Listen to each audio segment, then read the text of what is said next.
স্ত্রী, পরিবার, প্রয়োজন, সম্পদ, এরা ভাবছিল যে এগুলো টান দিলেই মনে হয় আমার ইমান ছুটে যাবে। আমি আবু সালমা সেই ইমানদার নই। বউ যাক, সন্তান যাক, আমার ইমান টিকে থাক। একটু আস্তে কর সুবহানাল্লাহ। আর আমাদের এক প্যাকেট বিড়ি হলেই ইমান শেষ। কয় প্যাকেট? এক প্যাকেট। আমার বন্ধুগণ, আবু সালমা বউ হারায় ফেললেন, আবু সালমার সন্তান হারায় ফেললেন। উনি মুস্কি হাসি মেরে বললেন, নিয়ে যাও সন্তান, নিয়ে যাও স্ত্রী, আমার রাসূলকে তোমরা কেউ নিতে পারবা না। চললাম মদিনার পথে। উম্মে সালমার বড় কষ্ট শুরু হয়ে গেল। বাপরা জোর করে রেখে দিয়েছে বাপের বাড়িতে। আবু সালমা উম্মে সালমার সংসার জীবন খুব সুখের ছিল। একদিন গল্প করতে নিয়ে বলছে উম্মে সালমা তার স্বামীকে ডাক দিয়ে বলছে, আমার স্বামী আবু সালমা, একটা প্রশ্ন করব। কি প্রশ্ন? সেই প্রশ্নটা হলো, স্বামী আমার, আপনি আমাকে কেমন ভালোবাসেন? খুব ভালোবাসি। একটা প্রশ্ন করব। কি প্রশ্ন? আমি যদি আপনার আগে মরে যাই, আপনি কি বিয়ে করবেন নাকি? এমন প্রশ্ন এখনো বউরা করে কিনা কন? এই ছোট বাচ্চা ভাই করে। বিয়ে করছেন? মানে বলার মানে ভাব দেখছেন, মনে হয় বিয়ে 3-4টা করছে মনে হয়। এই প্রশ্ন করে, তুমি কি বিয়ে করবা? তো আবু সালমা মুস্কি হাসি মেরে বলে যে, এমন হঠাৎ করে এমন প্রশ্ন কেন? এরকম প্রশ্ন কিন্তু মাঝে মাঝে করে। মেয়েদের মধ্যে আল্লাহ তাআলা এই কৃপণতাটা দিয়েছেন, ওরা স্বামীর ভাগ কাউকে দিতে। কিন্তু আজকে আমার ধরুন আমার দেশে পুরুষ বেশি না মহিলা বেশি? বলেন, পুরুষ বেশি না মহিলা বেশি? মহিলা 60%, পুরুষ 40%। আর তাহলে 40-40, 80% মিলে গেল, জোড়া জোড়া হয়ে গেল। বাকি 20% কি করবেন? জাতীয় সম্পদ বানায় দিবেন। ইসলাম তো সার্বজনীন একটা দিনের নাম। আল্লাহ জানেন যে এই বিধান রাখতে হবে, নচেত সমাজ ধ্বংস হয়ে যাবে। আল্লাহ জানেন। তো উম্মে সালমার এই কথা শুনে তিনি মুস্কি হাসি মারলেন, বললেন, উম্মে সালমা, তুমি কি বলতে চাও বলো, তুমি যেটা চাও আমি সেটাই চাবো। উম্মে সালমা সব নারীর মতো সেই কথাই বলে ফেললেন, আমার স্বামী, আল্লাহ আপনার আগে যদি আমার মরণটা দিয়ে দেয়, আমি যদি দুনিয়া থেকে বিদায় হয়ে যাই, আমার জায়গায় দ্বিতীয় কোনো স্ত্রী আপনি গ্রহণ করতে পারবেন না। আবু সালমা মুস্কি হাসি মেরে বললেন, ও আমার স্ত্রী উম্মে সালমা, চিন্তা করো না। এমনটা যদি হয়, তোমার আগে আমারও যদি মরণ না হয়ে তোমারও যদি মরণ হয়ে যায়, বিবাহিত জীবনে আর কোনোদিন আসবো না, আমি জীবনে কোনোদিন বিয়ে করব না। তবে এটার যদি সম্পূর্ণ উল্টা হয়ে যায়, তুমি আগে না মরে যদি আমি আগে মরে যাই, তুমি আমার বউ যদি বিধবা হয়ে যাও, আমি তোমার মতো দোয়া করব না। আমি দোয়া করব, আল্লাহ আমার স্ত্রী যদি পৃথিবীতে বেঁচে থাকে, আমি যদি তার স্বামী আগে দুনিয়া থেকে বিদায় হয়ে যায়, আমার চেয়ে উত্তম স্বামী তুমি আমার উম্মে সালমার জন্য জুটাইয়া দিও। আমার আল্লাহর কাছে আবু সালমার দোয়াটাই বেশি মঞ্জুর হয়ে গেল, সেই দোয়াটাই কবুল হয়ে গেল। আবু সালমাই দোয়া করলেন, সেই দিন এই দোয়াটা আল্লাহর দরবারে মঞ্জুর হয়ে গেছে। শুধু বাস্তবতার সেই পরিবেশটা আসে নাই। ও আবু সালমা চলে গেছেন মদিনায়। 1 বছর পরে উম্মে সালমা করলেন কি, তার সন্তানটাকে লুকায় নিয়া লুকোচুরি করে তিনি মক্কা থেকে বের হলেন, লুকায়া বের হলেন, মদিনা পর্যন্ত চলে গেলেন। ফজরের আজান হলো, নামাজ শুরু হয়ে গেছে। ফজর আজান নামাজের পরে আসসালাতু আলাল মাইয়িত ইয়ারহামুকাল্লাহ, জানাজার ঘোষণা হয়ে গেল। কে মারা গেছে? কার জানাজা হবে? আবু সালমার জানাজা হবে। আবু সালমা দুনিয়া থেকে বিদায় নিয়েছেন। এই আওয়াজটা উম্মে সালমার কানে চলে গেছে। মদিনায় ঢোকার সঙ্গে সঙ্গে আসমান যেন তার ভেঙ্গে পড়লো মাথার উপরে। শোকাহত হয়ে পড়ে, হারে 1 বছর যেমন দেখি না স্বামীকে, মদিনায় ঢুকলাম, স্বামী আমার মরে গেল, সন্তানটা এতিম হয়ে গেল। জানাজা সম্পূর্ণ হলো। রাসূলকে বলা হলো, হুজুর উম্মে সালমা মদিনায় চলে আসছে তার সন্তান সহ। আমার নবীজি কেঁদে ফেললেন। কেঁদে কেঁদে বলছেন, আমার সাহাবীরা, উম্মে সালমা কোথায়, তার সন্তানটা কোথায়? তার সামনে গিয়ে দাঁড়ালেন, বলছেন, উম্মে সালমা চিন্তা করো না, তোমার সন্তানটা দেখার দায়িত্ব আমার, কারণ আমি হলাম এতিমদের সর্দার। জোরে কোন সুবহানাল্লাহ। আমি কাঁধে নিয়ে নিলাম। উম্মে সালমা, তোমার জন্য উত্তম স্বামীর ব্যবস্থা আমি করে দেব। উম্মে সালমা বলছেন, ইয়া রাসূলুল্লাহি, জাগতিক জীবনে স্বামী গ্রহণের কোনো ইচ্ছা আমার নাই, কারণ আমার স্বামীর চেয়ে উত্তম কোনো পুরুষ আমার চোখে আর দ্বিতীয়টা এই দুনিয়াতে নাই। সঙ্গে সঙ্গে আল্লাহর পক্ষ থেকে ফায়সালা হয়ে গেল, ইয়া রাসূলুল্লাহি, আবু সালমার দোয়া কবুল হয়ে গেছে। উম্মে সালমার জন্য পৃথিবীতে একজন পুরুষই যথেষ্ট, একজন পুরুষ উপযুক্ত, তিনি হচ্ছেন আপনি মুহাম্মদ সাল্লাল্লাহু আলাইহি ওয়াসাল্লাম। আমার বন্ধুগণ, এই কথা বলার উদ্দেশ্য হলো, এই ইতিহাসটা টানার উদ্দেশ্য হলো, এই দুনিয়াতে যারা ইমানের পরিচয় দিয়েছেন সকল কিছুর চাইতে বেশি মহব্বত করেছেন এক নাম্বার কাকে? আসতে বলবেন না কাকে? নাম্বার 2 হচ্ছে মুহাম্মদ সাল্লাল্লাহু আলাইহি সাল্লাম। রসুলকে মহব্বত করতে হবে, রসুলকে খুব কাছে টানতে হবে, কারণ রসুলকে না পেলে পরে আল্লাহকে কখনো পাওয়া যাবে না। আল্লাহকে পাওয়ার শর্ত হলো রসুলকে কাছে টানা, তার ইত্তেবা করা। আমার বন্ধুগণ, রসুলকে ভালোবাসার প্রয়োজন আছে না নাই? আসতে বলবেন না আছে না নাই? মদিনার মাটিতে মাসখানেক আগে ছিলাম, ঘুরে ফিরে আসলাম, নবীর কবর জিয়ারা করলাম, রিয়াদাতুম মিন রিয়াদিল জান্নায় গেলাম। একটা ইতিহাস বারবার আমাকে কাঁদাচ্ছিল।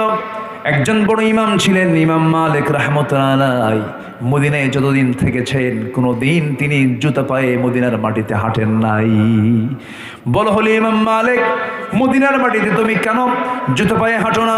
কাদা কাদা কণ্ঠে বলছেন, আমার ভাইয়েরা এমন প্রশ্ন করেছো, আমার জীবনের চেয়ে প্রিয় রাসূল যে মদিনার মাটিতে শুয়ে আছেন, সেই মদিনার মাটিতে আমি মালিক কেমন করে জুতা পায়ে হাঁটি? বেয়াদবি হয় মনে করে সারা জীবন সিদ্ধান্ত নিয়েছি জুতা পায়ে মদিনায় কখনো হাঁটবো না। জোরে কোন সুবহানাল্লাহ, আরো জোরে কোন সুবহানাল্লাহ। আল্লাহ পাক আমাকে এবার যাওয়ার তৌফিক দিয়েছিলেন, বহুবার গিয়েছি, কিন্তু এবার একটি স্পেশালিটি ছিল, খুব ভালো লেগেছে আমার। রাউদাতুম মিন রিয়াদিল জান্নাহ। আমার নবীজি বলেন, মা বাইনা বাইতি ওয়া মিনবারি রাউদাতুম মিন রিয়াদিল জান্নাহ। এই যে আমার ঘর, ওই যে আমার মিম্বার, মাঝখানের যে অংশটুকু এটা হচ্ছে আমার জান্নাতের টুকরা। রাউদাতুম মিন রিয়াদিল জান্নাহ। পৃথিবীতে একটা জান্নাতের টুকরা আছে, সবাইকে দেখতে যাবেন নাকি ভাই? সবাই যাবেন তো? সবাই যাবেন তো? নিয়ত করেন, জোরে বলেন ইনশাআল্লাহ, আরো জোরে বলে ইনশাআল্লাহ। বইয়ের সোনা এক ভরি কিনতে লাগবে 2 লাখ টাকা, আর সোনার মদিনায় যেতে লাগবে 1.5 লাখ টাকা। নিয়ত করলে হয়ে যাবে, আল্লাহ সহজ করে দেন, জোরে বলি আমিন।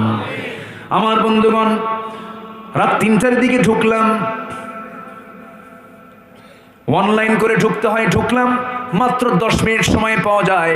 ভিতরে ঢুকেই বসে আছি, সময় তো বেশি পাবো না, আজান আবার হবে ফজরের। হঠাৎ করে আমার দেশের প্রবাসী কিছু ভাই সেখানে পরিচ্ছন্ন কর্মী, নাজ্জাফা পরিচ্ছন্ন কর্মী, তারা সেখানে কাজ করে। আমাকে দেখেই তারা চিনে বলছে, হুজুর আপনার ওয়াজ শুনে আপনার ভক্ত আমরা, আপনাকে দেখি কতক্ষণ রাখা যায়, বেশিক্ষণ রাখা যায় নাকি? চেষ্টা করে তারা চেষ্টা করলো।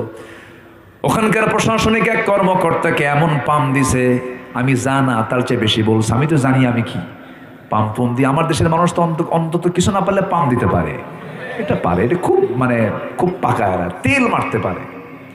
এমন বলছে, প্রশাসনিক কর্মকর্তা দৌড় মেরে সামনে হাত ধইরা একদম প্রথম কাতারে বসায় দিছে। আমার নবীর ঘর মানে কবর, নবীর ঘর মানে কি? কবর। যেটাই ঘর ছিল সেটা কি হয়ে গেছে এখন? কবর। কবরের দেওয়াল ঘেঁষে একদম ফার্স্ট আমাকে বসে দিল। ডান দিকে তাকায় দেখি আমার নবীর মেম্বার, এবং বাম দিকে আমার রাসূলের কবরের দেওয়াল, অর্থাৎ ঘরের দেওয়াল। মাঝখানে বসে আছি, একদম রাউদাতুম মিন রিয়াদিল জান্নাহ, ঠিক মাঝখানে দেওয়াল ঘেঁষে বসে বাম পাশে ভাবতেছে রাসূল তো শুয়ে আছেন। নবীদের লাশ, কবর মাটি কখনো হজম করতে পারে না। আমি বাম দিকে তাকাই আর সালাম দিচ্ছি, আসসালাতু ওয়াসসালামু আলাইকা ইয়া রাসূলুল্লাহ। আমার নবীজি কত আগে ওই মদিনার মাটিতে ওই ঘরে বসে বিশ্বের নেতৃত্ব দিয়েছেন। আল্লাহু আকবার। বিভিন্ন চিন্তায় আমার মনটা বিভিন্ন দিকে চলে যাচ্ছিল, তবে আমার নবীজি কোনো দিন আমাকে 1 সেকেন্ডের জন্য ভুলেন নাই। রাসূল যে আমাকে কত ভালোবাসেন, রাসূল যে তার উম্মতকে কত আদর করেন। যেদিন নবীর ইন্তেকাল হবে, রাসূল মারা যাচ্ছেন, চতুর্দিকে নীরব ভাব, কান্নার রোল পড়ে গেছে। রাসূল জামাতে নামাজ আদায় তার বন্ধ হয়ে গেছে, ইমাম পাল্টে গেছে, সাহাবে কেরামদের কান্না হু হু করে বাড়তেছে। আমার নবীজি আম্মাজান আয়েশা সিদ্দিকার কোলে মাথা রেখে শুয়ে আছেন। রাসূল কত বড় পারিবারিক মানুষ ছিলেন, রাসূল কতটুকু পরিবারের বন্ধনে আবদ্ধ ছিলেন, শেষ নিঃশ্বাস ত্যাগ করেছেন। আম্মাজান আয়েশা তার স্ত্রীর উরুর উপরে মাথা রেখে তিনি ইন্তেকাল করেছেন। আল্লাহু আকবার বলেন। পরিবার কি দূরের না কাছের? পরিবারকে কাছে টানবেন, পরিবারকে নিয়ে জাহান্নাম থেকে বাঁচার চেষ্টা করবেন। আল্লাহ কবুল করুন, জোরে বলি আমিন। আমার নবী বিশ্ব নবী কোন সাহাবীর উরুতে নয়, আম্মা জান আয়েশার উরুতে মাথা রেখে বলছেন, আয়েশা মনে হয় আমি দুনিয়া থেকে বিদায় দেব, আমার বিদায় লগন চলে আসছে, আমি বাঁচবো না, আমাকে মনে হয় চলে যেতে হচ্ছে। কিছুক্ষণের মধ্যেই মালাকুল মউত আমার আশপাশে ঘোরাফেরা করছে, আমার মৃত্যুর যন্ত্রণা শুরু হয়ে গেছে। আমার নবীজির প্রচন্ড মাথা ব্যথা হচ্ছে, ঘাম ঝরতেছে, এবং রসুলের দেহে ইহুদিরা খাবারের মধ্যে বিষ প্রয়োগ করেছিল, সেই বিষক্রিয়া শুরু হয়ে গেছে। আমার নবীজির প্রচন্ড জ্বর। বলছেন, আয়েশা একটু মেসওয়াক এনে দাও, আমি মেসওয়াকটা করি। মেসওয়াক করলেন। আমার নবীজি বলছেন, আমার বিলাল তো আজান দিল, আমি একটু মসজিদের দিকে যাই। মাথা ঘুরে পড়ে গেলেন। আম্মা জান আয়েশা তাকে তুলে আবার বসায় দিলেন। শোয়া দিয়ে বলছে, ইয়া রাসূলুল্লাহ আপনি কাঁদেন কেন? আমি কাঁদি আমার উম্মতের জন্য। জোরে বলেন সুবহানাল্লাহ। আমার নবীজি দুনিয়া থেকে বিদায় নেবেন।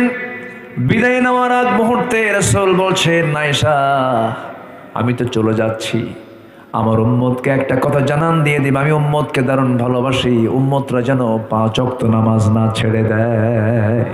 জোরে বলি সুবহানাল্লাহ। এই কথাগুলো বারবার মনে হচ্ছিল। ওই জায়গায় বসলাম, ফজরের সালাত আদায় করলাম। মাত্র 3 দিন সময় পেয়েছিলাম, দেশে মাহফিল ছিল। ওই জায়গা থেকে যখন আমার বিদায়ের দিন, যেদিন মদিনা আমি ত্যাগ করবো, মদিনা ছাড়বো, এয়ারপোর্টের দিকে যাই, আল্লাহর কসম করে বলি, নবীর শহর থেকে যখন বিমানের উদ্দেশ্যে যখন রওনা দিচ্ছিলাম, আমার কাছে মনে হচ্ছিল, পার্সোনাল কথা বলি ফেললাম আবেগে, মনে হচ্ছে আমার কলিজার একটা করে তার ছিঁড়ে ছিঁড়ে যাচ্ছিল। আমি সারা জীবন আল্লাহর কাছে একটা দোয়া করি, আল্লাহ জন্ম দিয়েছ 6000 মাইল দূরে মদিনা থেকে বাংলার জমিনে, মালাকুল মউত একদিন আসবেই, তোমার কাছে ফরিয়াদ করি আল্লাহ যেখানেই থাকি না কেন, অন্তত মরার আগে মালাকুল মউত যেন মদিনায় যেন আমাকে নিয়ে যায়, আমি যেন মদিনায় মরতে পারি। আমার ভাইয়েরা, নবীজির মোহাব্বতকে লালন যদি না হয়, রাসূলকে যদি কাছে না টানতে পারি, সব হারায় ফেলবো। কবরের স্টেশন হারায় ফেলবো, মিজান হারায় ফেলবো, পুলসিরাত হারায় ফেলবো, কোনো জায়গায় আমার কোনো চিহ্ন থাকবে না, আমার কোনো দাম থাকবে না।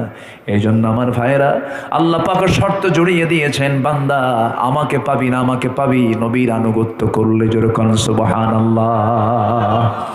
আমার ভাইয়েরা, সফলতার 10টা শর্তের কথা বলছিলাম, কেবল 1 নাম্বার চলছে। ঈমান আনবো আমরা 1 নাম্বার কার উপরে?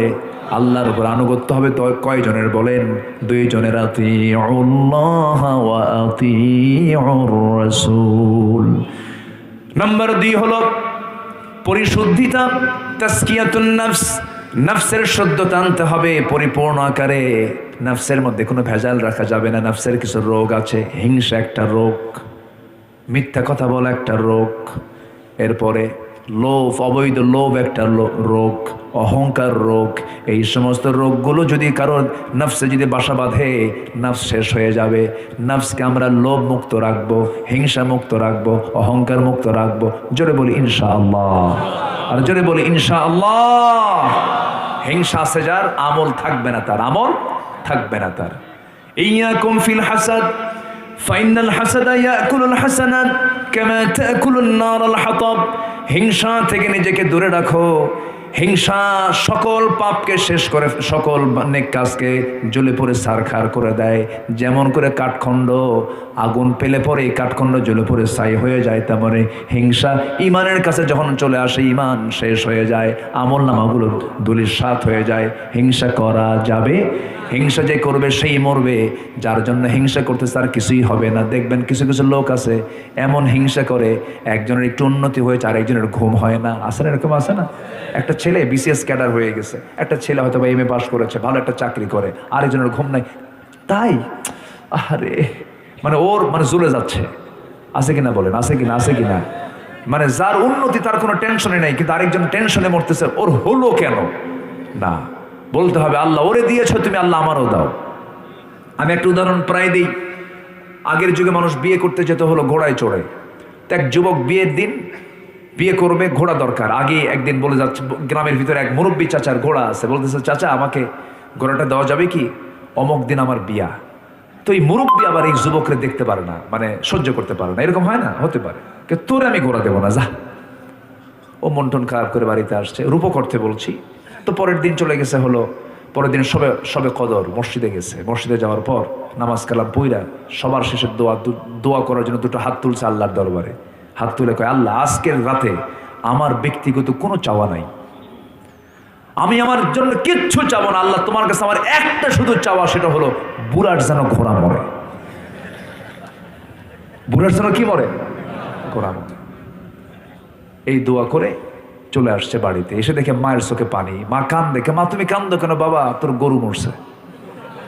কি মরছে? কোন গরু মরছে। তাহলে দোয়া কি কবুল হয় নাই? মালাকুল মউত আসে নাই? ঘোড়ার কাছে না গরুর কাছে? গরুর কার? যে হিংসা করছে ওর গরু। অতএব হিংসা যে করবে সেই হিংসার আগুনে জ্বলে পড়ে ছারখার হয়ে যাবে। হিংসা করা যাবে। আল্লাহ তুমি তাকে চাকরি দিয়েছো, আল্লাহ তুমি আমাকে চাকরি দাও। আল্লাহ তুমি তাকে এই ব্যবসা করার তৌফিক দিয়েছো, তুমি আমাকে ব্যবসা করার তৌফিক দিয়ে দাও। আমরা হিংসা মুক্ত হৃদয় রাখবো, তাহলে আমরা ব্যর্থ হব না সফল হব। আল্লাহ রাব্বুল আলামিন বলেন, قد أفلح من تزكى وذكر اسم ربه فصلى بل تؤثرون الحياة الدنيا والآخرة خير وأبقى। জোরে বলুন আল্লাহু আকবার। অনেক লম্বা লম্বা কথা ছিল, সময় অল্প, একটু মনোযোগ দিয়ে শুনানি পর্যন্ত আমি লক্ষ্য করেছি হাজারো শ্রোতার মাঝে 7 থেকে 8 জন মানুষ উঠেছেন। আমি আর নবম মানুষ উঠুক আমি আর দেখতে চাই না। বসেন। ওই যে নবম নম্বর উঠলো, দেখছেন, বলার পরে উঠলো। বসেন, একটু শোনেন। দুইটা বিষয় শেষ করলাম, আর 8টা বিষয় আছে। আমরা পরিশুদ্ধ হব, নফসকে সুন্দর রাখবো। বাহিরেরটা আল্লাহ দেখবেন না, ভিতরেরটা দেখবেন। ভিতরেরটা দেখবেন। ওয়ালাকিন ইয়ানজুরু ইলা কুলুবিকুম ওয়া আমালিকুম।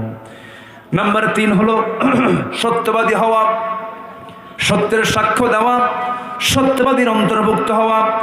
আল্লাহ রাব্বুল আলামিন সুন্দর করে বান্দাকে বলছেন, ইয়া আইয়ুহাল্লাযীনা আমানুত্তাকুল্লাহা ওয়া কুলু قولا سديدا يصلح لكم أعمالكم ويغفر لكم ذنوبكم।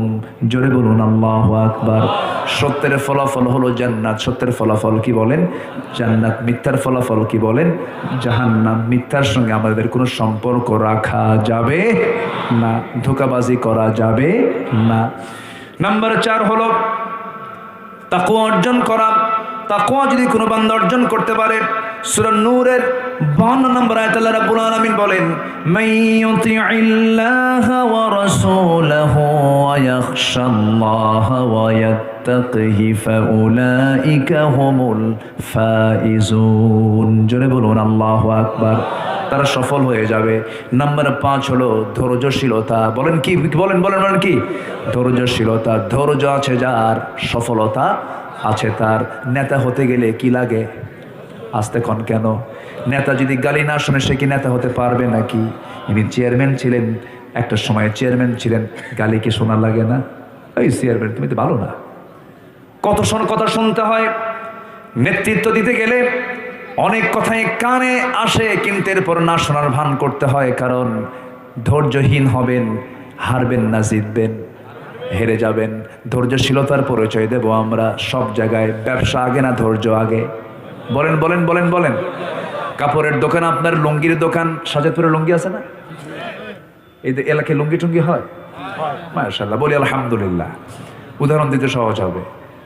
লুঙ্গি কি একটা দেখে একটা কেনে কেউ, না মেলাগুলো দেখে? লুঙ্গির ভাঁজ, অনেকগুলো ভাঁজ আবার ঠিকঠাক করে আবার নিয়ে রাখতে হয়। 8-10টা লুঙ্গি খুলতে হয়। টোটাল খুলে দেখে জমিনটা কেমন, ডিজাইনটা কেমন। 10-12টা লুঙ্গি খুলে দেখার পরও অনেক সময় কাস্টমার কিনে না, চলে যায়। রাগ করে নাকি দোকানদার? রাগ করে। যদিও রাগ হয়, রাগ বোঝাতে পারে না, রাগ বলতে পারে না, একটা মুচকি হাসি মারে, কিন্তু ভিতর দিয়ে জ্বলে যায়। ভিতর দিয়ে কি যায়? এতগুলো দেখালাম তোরে, তাও তুই কিনলি না। কিন্তু যদি কোনো দোকানদার ভাবে যে 12টা লুঙ্গি, 1 ডজন লুঙ্গি তোরে দেখাইছে, না কিনলে একদম বাঁশের সঙ্গে বেঁধে পিটব, ওর কাছে কোনোদিন কাস্টমার আসবে? বলেন আসবে? কাস্টমার আসবে না। ধৈর্য লাগবে। ধৈর্য হলো বাগান, রাগ হলো জঙ্গল। রাগ কি বলেন? জঙ্গল তৈরি করার জন্য কিছুই লাগে না, শুধু যাবেন না 2 বছর জঙ্গল হয়ে যাবে। কিন্তু বাগান যদি সাজাতে চান, বাগান যদি করতে চান, সেই জায়গায় পরিশ্রমের শ্রমের দরকার আছে না নাই? ধৈর্যশীল হব আমরা। ধৈর্য আগে। আল্লাহ রাব্বুল আলামিন নামাজের ব্যাপারে ধৈর্যের কথা বলেছেন। এই যে বসে আছেন মাটিতে, ঠান্ডা মাটিতে বসে আছেন, কত কষ্ট করে বসে আছেন বলেন তো? ওয়াজ শোনা আগে না ধৈর্য আগে? নামাজ আগে না ধৈর্য আগে? ওয়াস্তাঈনু বিস-সাবরি ওয়াস-সালাহ ইন্নাল্লাহা মা'আস-সাবিরিন। অধিকাংশ মসজিদে জুমার খুতবা যিনি খতিব দেন, খতিব সাহেব খুতবা দেওয়ার সময় ঘড়িটা খতিব সাহেব দেখবে কখন? জনগণই খুতবার সময় জনগণ ঘড়ি দেখে জনগণ মুসল্লি আর খুতবা দেয় হুজুর। কিন্তু ঘড়ি দেখার দায়িত্ব মুসল্লির না খতিবের? বলেন কার কার কার কার? খতিবের। কিন্তু কিছু কিছু বেয়াদব মুসল্লি আছে ঘড়ি দেখার বলে হুজুর টাইম আছে না, টাইম টাইম দেখেন না টাইম। এটা বেয়াদব মুসল্লি, ঠিক কি না? ওগুলো বেয়াদব, ওগুলো আদব নাই। দেখবেন ওর বংশ ঠিক নাই। বেয়াদব যেগুলো সেগুলো ঠিক আছে, ঠিক আছে বলেন তো? কারণ আদব কিন্তু স্কুল থেকে হয় না, আদব কিন্তু কলেজ থেকে হয় না। আদব, সম্মান, শ্রদ্ধা কিসের থেকে আসে? পরিবার থেকে আসে। যার বাপ মা মারা গেছে সে বেয়াদব না, যার বাপ মা মারা গেছে সে ইতিম না, প্রকৃতি ইতিম সে, যে আদবের জ্ঞান থেকে বঞ্চিত। আমরা আদব বলা হব, জোরে বলি ইনশাআল্লাহ। ব্যবহার কিসের পরিচয়? বলেন এই কথা, বলেন না সবাই? ব্যবহার কিসের পরিচয়? বংশের পরিচয়। আমরা খুব বিনয়ী হব, জোরে বলি ইনশাআল্লাহ। আর জোরে বলি ইনশাআল্লাহ। একজন নবীর ভিতরে খুব রাগ ছিল, খুব রাগ। সব নবী একরকম, কিন্তু এই নবীটা খুব রাগী নবী ছিলেন, তোতলা ছিলেন। বলুন তো সেই নবীর নামটা কি? বলেন তো। কি সুন্দর করে বললেন, বলি আলহামদুলিল্লাহ। মুসার নামটা না আসলে ওয়াজ জমেও না। খুব সুন্দর নবী ছিলেন, খুব রাগী লোক ছিলেন। এত রাগ ছিল যে 2 বছর বয়সে ফেরাউনকে থাপ্পড় মারছিলেন। 2 বছর বয়সে এক থাপ্পড়ে শীত হয়ে পড়ে ফেরাউন বলল, জীবনে আমার কিসমতে এরকম থাপ্পড় জোটে নাই। নবীদের গায়ের শক্তি কম না বেশি বলেন তো? বড় হয়ে একদিন, নবুয়ত পান নাই সেই সময়, এক লোক বারবার বেয়াদবি করে। উনি বলেন, এই বেয়াদবি করতেছো কেন? এটা তো ঠিক না। বারবার বেয়াদবি করছে। শাসন করার জন্য করলেন কি? থাপ্পড় একটা হাঁকায় দিলেন। থাপ্পড়টা মেরেছেন হলো শাসন করার জন্য, কিন্তু এমন থাপ্পড় লাগছে ওর গায়ে, এক থাপ্পড় মারাও সারা, মরে যাওয়াও সারা। মরে গেছে। মরে যাওয়ার সঙ্গে সঙ্গে বলতেছে, আল্লাহ ওকে আল্লাহ আমি শাসন করার জন্য, ও যে মরে যাবে তো আমি জানি না আল্লাহ, তো আমি তো ওকে থাপ্পড় মারছি, মার্ডার কেস কিন্তু তুমি আল্লাহ ঘটাইছো। আল্লাহকে বলতেছে, আল্লাহ বলতেছে, শোনো মুসা, যা কও তা কও, দেশ ছাড়ো, ফেরাউন তোমারে ছাড়বে না, তুমি এখন দেশ ছাড়ো, হিজরত করো। উনি দেশ ছাড়লেন, থাকতে পারলেন না, চলে গেলেন যেদিকে চোখ চলে যায়। বিশাল দূরত্বে তিনি চলে গেলেন, যেখানে কোনো ফেরাউনের লোকজন নাই। এমন জায়গায় গিয়ে এক কূপের ধারে দাঁড়ায় থাকলেন। থাপ্পড় মারছেন, মরে গেছে, আমি থাকবেন কেমনে? মার্ডার কেস তো। তুই দাঁড়ায় আছেন, এমন সময় দেখলেন যে কূপে পানি। কূপের ধারে গেলেন, ঢাকনা সরাই দিয়ে তৃপ্তি ভরে পানি পান করলেন। কূপ থেকে ঠান্ডা পানি পান করলেন, বুকটা জুড়ে গেল, প্রশান্তি পেলেন। এমন সময় হঠাৎ করে দেখেন 2টা মেয়ে হাতে বালতি নিয়ে দাঁড়ায় আছে, কূপের ধারে পানি নেয় না। উনি বললেন, বেচারা মহিলা মানুষ, অসহায়, হয়তো নিতে পারছে না, একটু সহযোগিতা করি। বললেন, মহিলারা দাও বালতি, আমাকে দাও, তোমরা দেরি করতেছো কেন? আব্বা বুড়া মানুষ তো, আবু না সেইখন কবির, আমরা এই জন্য আসছি, পুরুষ মানুষ নাই, তাছাড়া আমরা আসতাম না। তাহলে পুরুষের যে কাজ পুরুষরা কাভার করবে বাইরে, সেই বাড়িতে মেয়েদের বাইরে যাওয়ার কোনো দরকার নাই। তাহলে আগের থেকেই কিছু পর্দা আছে না নাই বলেন তো? আছে। তো এই কথা শোনার সঙ্গে সঙ্গে বালতিটা আগায় দিল, উনি বালতি নিয়ে চলে গেলেন কূপের ধারে। যে ঢাকনা টান দিতে 7 থেকে 8 জন শক্তিশালী পুরুষ লাগে, সেই ঢাকনা তিনি বাম হাতে ধরলেন, ফিকা মারলেন, 14 হাত দূরে গিয়ে ছিটকে পড়ছে। মহিলা 2 জন কয়টা মানুষ না অন্য কিছু, ভয় পেয়ে গেছে। বালতি ভর্তি করে পানি দিলেন। এরপরে বলছেন, ও আল্লাহর বান্দিরা, এই যে পানি দিলাম, পানিগুলো নিয়ে চলে যাও বাড়িতে, সন্ধ্যার পরে মেয়েদের থাকতে নেই বাইরে। কিন্তু আজকের সমাজে সন্ধ্যার পরে মার্কেটিং কম না বেশি? আসতে কবেন না, কম না বেশি? মার্কেটে পুরুষ বেশি যায় না মহিলা বেশি যায়? স্বামীকে বলে, তুমি কি মার্কেট বুঝো, কুসু বোঝো? আসলে এরকম স্বামীকে ধমক মেরে চলে যায়, কিন্তু এটা ঠিক নয়। মার্কেট হলো পুরুষের জন্য, যদি যেতেই হয় মহিলাকে অবশ্যই স্বামীকে সাথে নিয়ে যাবে, ভাইকে সাথে নিয়ে যাবে, কারণ আল্লাহ রাব্বুল আলামিন মেয়েদেরকে রাজরানী করেছেন, পুরুষকে চাকরানী করেছেন। পুরুষরা চাকর, মেয়েরা হচ্ছে রাজরানী। মেয়েরা কি রাজরানী। মেয়েরা কোথাও একা যাবে না, তার সঙ্গে একটা হেল্পার থাকবে। কি থাকবে? আমরা হলাম হেল্পারের জাত। আমরা কিসের জাত বলেন? হেল্পার। আর ওরা হবে মানে রাজরানীর জাত। ওরা আমাদের আমরা হেল্পারই করব, তাদের ব্যাগ টানবো, তাদের খেদমত করব। কিন্তু মেয়েরা কয় না, ওরা যদি চাকর হয় আমরা হব রাজরানী, আমরা হব চাকরানী। কি হব আমরা? আমি মেয়েদের অধিকারকে ক্ষুণ্ণ করে কথা বলছি না। মেয়েদের সম্মান আছে, অবশ্যই তাদের মর্যাদা আছে, কিন্তু মেয়েরা তাদের অধিকার খুঁজতে গিয়ে যদি নিজের সম্মান সম্ভ্রম হারিয়ে ফেলে কেমন হয়ে যায়? একটু আমার দিকে কানটা লাগান, মনোযোগ দিয়ে শোনেন। আমার বন্ধুগণ, মুসা আলাইহিস সালাতু ওয়াস সালাম বললেন, যাও, চলে যাও। চলে গেছে বাড়িতে, বালতি নিয়ে আগে হাজির হয়ে গেছে। বাপ বলছে, মা প্রত্যেক দিন আসতে দেরি হয়, আজকে এত তাড়াতাড়ি কেমন করে আসলা? কেমন করে পানি তুললা? আব্বা, কাফিয়ুন আজিজ, শক্তিশালী একজন যুবককে পেলাম, দারুণ শক্তি তার গায়ে। ঢাকনায় হাত দিল, সিটকে পড়ে গেল। বৃদ্ধ বাপ বলছে, মা তুমি আমার বড় মেয়ে, আগামীকালকে যাবে, আমার সালাম জানাবে যুবককে। সালাম দিয়ে বলবেন সে যেন আমার সঙ্গে দেখা করতে আসে। পরের দিন চলে গেছে। মুসা আলাইহিস সালাতু ওয়াস সালামকে লক্ষ্য করে বলছে, হে যুবক, আব্বা বুড়া মানুষ, আপনাকে দাওয়াত দিয়েছেন, আপনি আসতে পারবেন নাকি? তিনি দারুণ খুশি হলেন। আহারে, অচেনা জায়গা, অচেনা দেশে আসছি, একটু পরিচয় হলে তো ভালোই হয়, মনটা ভালো লাগবে। এবার বলছেন, যাবো তো, বাড়ি তো চিনি না। এই কথা শোনার সঙ্গে সঙ্গে মহিলা বলতেছে, আপনার চেনার দরকার নাই, আমি সামনে সামনে চলবো, আপনি আমার পিছে পিছে ফলো করে আসবেন। আমি ডানে যাব, আপনি ডানে যাবেন, আমি বামে যাব, আপনি বামে যাবেন।